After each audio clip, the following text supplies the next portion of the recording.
বৃষ্টির মধ্যে কি কি করলাম তা নিয়ে থাকছে আজকের ভিডিও। হ্যালো এভরিওয়ান, আসসালামু আলাইকুম। সবাই কেমন আছেন? বাইরে যে বৃষ্টি হচ্ছিল সেটা আমি জানিই না, জানালা খুলে দেখি বাইরে তো অনেক বৃষ্টি হচ্ছে, মানে এক কথায় ঝড় বলা যায়। বৃষ্টির সাথে সাথে বজ্রপাতও হচ্ছিল, এর মধ্যে দেখি কারেন্ট চলে গিয়েছে।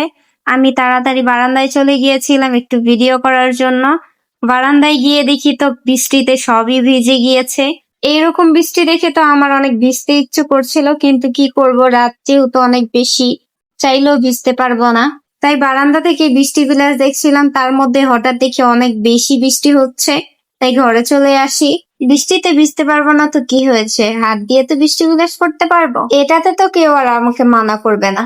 আবার বারান্দায় চলে গিয়েছিলাম, বারান্দায় গিয়ে দেখি বৃষ্টিতে সব ভিজে গিয়েছে, পানি জমে গিয়েছে একেবারে। মানে কি পরিমাণ যে বৃষ্টি হচ্ছিল, আর অন্ধকারে তো কিছুই দেখা যাচ্ছিল না। সামনে নদীতেও কোনো কিছু দেখা যাচ্ছিল না, প্রায় সময় তো ট্রলার যায়, এখন কোনো কিছুই নেই, ট্রলার জাহাজ কিছুই নেই। আমার বাসাটা নদীর সামনে হওয়াতে অনেক ভালো হয়েছে, যখন আমার মন খারাপ থাকে তখন আমি বসে বসে নদীর ভিউ দেখি। এরকম একটা নদী থাকলে আর মন খারাপ থাকে কি করে বলেন? একটা কথা কি জানেন, প্রকৃতির মাঝে আমরা যে শান্তি খুঁজে পাই এটা কেউ লাখ টাকা দিলেও পাবো না। যাই হোক, অনেক কিছুই বলে ফেললাম আপনাদেরকে। এদিকে তো বৃষ্টি কমার নামই নেই, যে এরকম বৃষ্টি হচ্ছে ওই রকম বজ্রপাত হচ্ছে।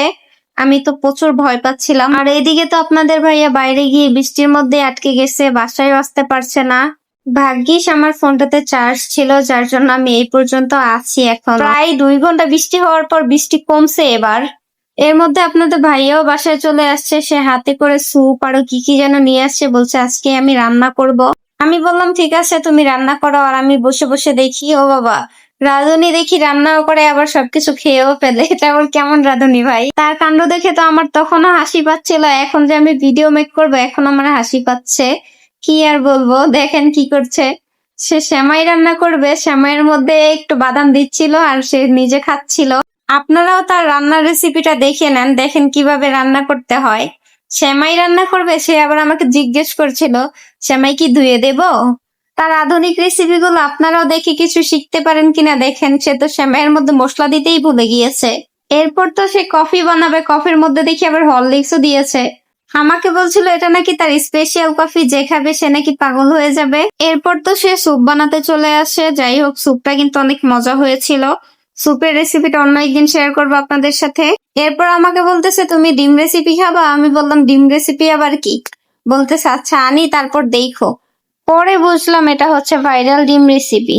এই বৃষ্টির মধ্যে রাত্রে 9:30 বাজে গেছে আবার ডিম আনতে।